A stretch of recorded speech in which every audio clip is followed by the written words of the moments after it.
Само накратко.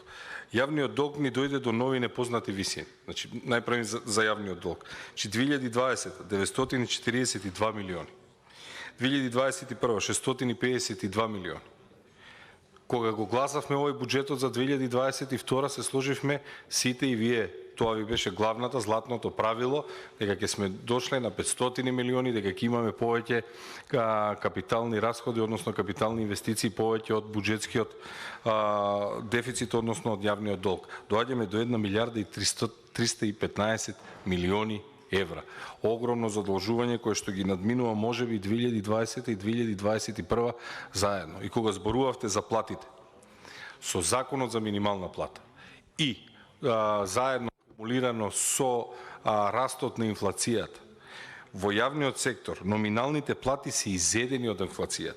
Верувајте дека тоа што пропуштивме да го усогласиме ги доведе луѓето кои што се вработени овде во јавниот сектор да имаат сериозен проблем за тоа како да опстанат. За жал ова е проследено и со не знам како да речам улудо вработување во последните 3 години во јавниот сектор. Огромно зголемување, да, огромно зголемување. Ако ги погледнете состојбите на пазарот на труд, ќе видите дека имаме рекордно намалување на работоспособно население во Македонија.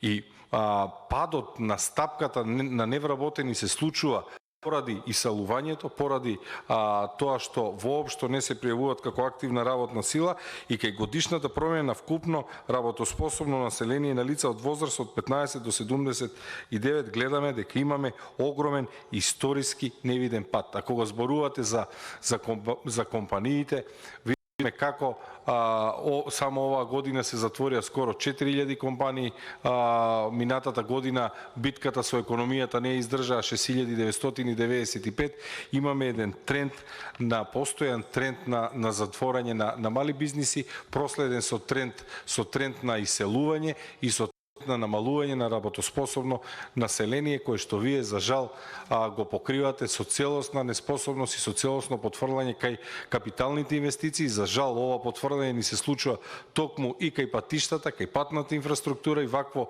потврлање за жал гледаме дека сега и се планира со намалување на инвестиции во здравството, за кое што велевте дека грешката која што ја направивте 2019 кога најавувавте дека болница ли е, клиника ли е, ќе ја затвориме, дека ќе биде исправена, гледаме дека сега станува само полошо. Граѓаните и досега ги лечевме со спартанска медицина, сметам дека сега ќе одиме уште подалеку, меѓутоа за жал тоа е она што ни се случува со оваа влада. За крај уште еднаш само енормно зголемување на јавниот долг. Тоа е од овој ребаланс. Ви благодарам.